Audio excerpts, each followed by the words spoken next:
and you drive along with trams, these street trains. I have not found any of them. You drive on the same road. I said, I have not found any of them running into the trams. It shows he's not crazy. And none of them had been ticketed for doing anything wrong. It shows that they know the law. I said, you were not in Nigeria when the road safety began to enforce. Some of us, once I started driving, I started using seat belt. But many years later, people thought I wanted to show up by using seat belt. That's the understanding then. That was the understanding. But I knew that it was for my safety. Eventually, the road safety began campaign, and they spent about 2 or 3 months campaigning helmet and seat belt. They were going to enforce it, and then they began to talk about it, do a lot of advertisement and all that, or did a lot of advertisement. Well, after some months, they implemented it at the turn of the year. As soon as they implemented, I heard the Marshal General, or the head Marshal, said that they recorded nationwide 98% compliance. So I said to him, Nigerians are law-abiding. 98% compliance the very first day you started. And up to today, if you are entering into a taxi or into a vehicle, the driver will tell you, please, because they know there is repercussion for not doing that if they are caught. Do you understand what I'm saying? So I said to them, the problem is this. The citizens, well, we are willing to obey any law. But we need leaders who also are willing to inconvenience themselves and prove to us that they can live by the same law. Because once you get to, you are there at the traffic point and the traffic light, and then someone else comes with his siren to run the red light, then that level of impunity, you see, one of the ways to encourage people to do good is by punishing evil. You reward an evil man when he does bad and you don't punish him, then you are discouraging the good man because he says there is no reward for doing good. Do you understand what I'm saying? So once a person, I'm stopping at the red light, and one village chief comes into the city, and he runs the red light with a siren, and nobody brings him to book, then tomorrow I'm encouraged to also flout the law. But when you go to a nation who punishes whoever runs the red light, then you calm down because you know you can't do that here. So we haven't had the leadership we want. We haven't arrived where we want, not because we couldn't, but we are with people who are not willing to pay the price of growth and development. Because every development, every growth takes place outside of your comfort zone. You cannot be comfortable and really be growing. It has to be challenging.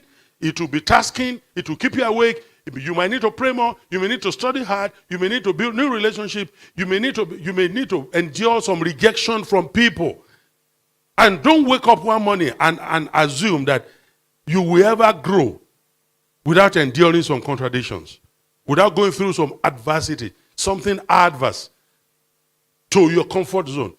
Because come on now, we can all enjoy ourselves. Don't you think that the baby enjoys staying in the mother's womb? But your stay is tenured if you are going to grow. It's tenured. 9 months, get out of here. And as soon as it comes to this world, the first thing is to cry in the new environment. And if he does not cry, we introduce him to the hardship we deal with here. You know what I'm talking about. The first introduction is to say you are in a new environment. This is how we do it here. We need you to cry because we cry a lot here. Come on now. Yep. And then when he cries, he says, welcome to the real world. And the baby, if we can think, he will say, in the world I'm coming in, I just wake up, I eat, I enjoy, and it's seamless in my comfort zone. Say, in this zone, nothing is. Because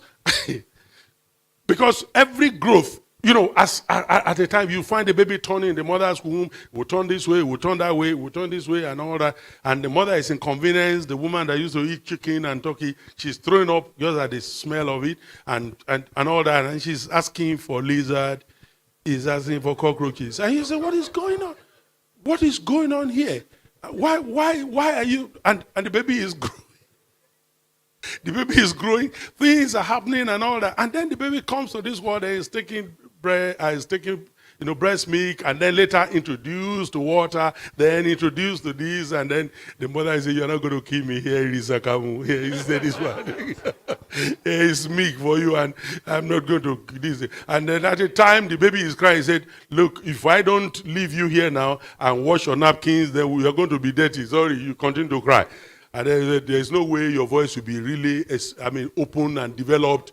You won't know how to sing tomorrow if your vocal cords is not developed. So you can go ahead and do some little cry." And the mother is busy, said, "All this I'm doing is for you, even if you don't understand." And, so, so real growth actually is outside of your comfort zone. You want to grow your organization, it's going to inconvenience you.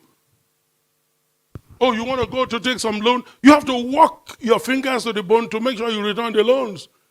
And if you give out if you are running an organization, you have to work it out. So growth itself, you have to develop yourself to the point where inconveniences, difficulties, adversity becomes part of what you enjoy, because it always leads to growth.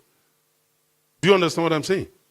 All right, so let's quickly look at the laws of growth. Although we see there are set principles that characterizes the pattern and process of growth and development. These principles or characteristics describe typical development as a predictable, orderly process.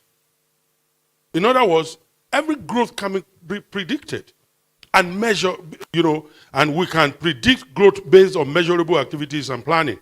And although there are individual differences in our personalities and activity levels and timing, there are other indices of growth peculiar to individuals, why certain things characterizes all growth. So we're going to look at what characterizes every growth. Certain things, because certain things are characteristics of certain people. People who are on the big size have certain things working in particular ways different from other people. But there are things that we all have together. Okay?